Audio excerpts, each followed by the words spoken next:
ఈ పద్మనాభ స్వామి టెంపుల్కి సంబంధించిన వాల్ట్ బీ గది ఏదైతే ఉందో దాన్ని ఇప్పుడు బ్రేక్అవుట్ చేయడానికి ట్రై చేద్దాం. దాదాపుగా అందులో ఏం ఉండటానికి ఆస్కారం ఉందో గెస్ చేద్దాం. అసలైతే నిజానికి మీరు అందరూ అనుకున్నట్టుగా ఈ డోర్ని ఇంత మటుకు ఓపెన్ చేయలేదనేది అబద్ధం. దీన్ని 19వ శతాబ్దం ప్రారంభ దశలో ఆ ఆస్థాన రాజు ఎవరైతే ఉన్నారో ఆయన ఆధ్వర్యంలో ఓపెన్ చేయడం జరిగింది. అయితే అందులో పెద్ద పెద్ద చెక్క పెట్టెల నిండా వజ్రాలు ఉన్నాయి. అయితే అసలైన ట్విస్ట్ ఏంటంటే ఆ గది లోపల మరొక గది ఉంది. దానికి అసలైన నాగబంధం వేసి ఉంది. దాని మట్టికి ఇంత మట్టికి ఎవ్వరూ ఓపెన్ చేయలేదు. ఇది వాస్తవం. ఇది దాదాపుగా ప్రస్తుత రాజైన మార్తాండ వర్మ ఎవరైతే ఉన్నారో ఆయన ఇచ్చిన స్టేట్మెంటే ఇది.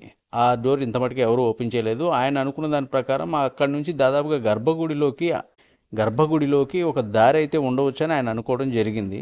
కానీ నేను అనుకోవడం ఏంటంటే అక్కడ అన్ని నిధులు ఉన్న ప్రాంతాలు కాబట్టి ఏదైనా రాజులు తెలుసుకొని వేరే శత్రురాజ్యాలు దాడి చేస్తే అక్కడ ఆ నిధులతో సహా వాళ్ళు బయటపడడానికి ఒక రహస్య మార్గం అయి ఉండొచ్చు. ఎందుకంటే ఆ వాల్ట్ బీ దగ్గర అలల సౌండ్లు వినపడుతున్నాయి. అంటే అక్కడ సముద్రానికి దగ్గరలో ఉన్న ఏదో ఒక ప్రాంతానికి ఇది చేరువుగా ఉండొచ్చు. ఆ సముద్రం దగ్గర ఈ పురాతన కట్టడాలు, ఆ కాలంలో రాజుల కట్టడాలు ఏమన్నా పరిశీలిస్తే అక్కడ ఈ దారి అనేది బయటపడడానికి అవకాశం ఉండవచ్చు. సో దీనిపైన మీ అభిప్రాయం ఏంటి ఫ్రెండ్స్? మీరేమనుకుంటున్నారు కింద కామెంట్ రూపంలో తెలియజేయండి. మరొక ఆసక్తికరమైన ఇన్ఫర్మేషన్తో మళ్ళీ కలుద్దాం. సబ్స్క్రైబ్ చేసుకోండి, లైక్ చేయండి.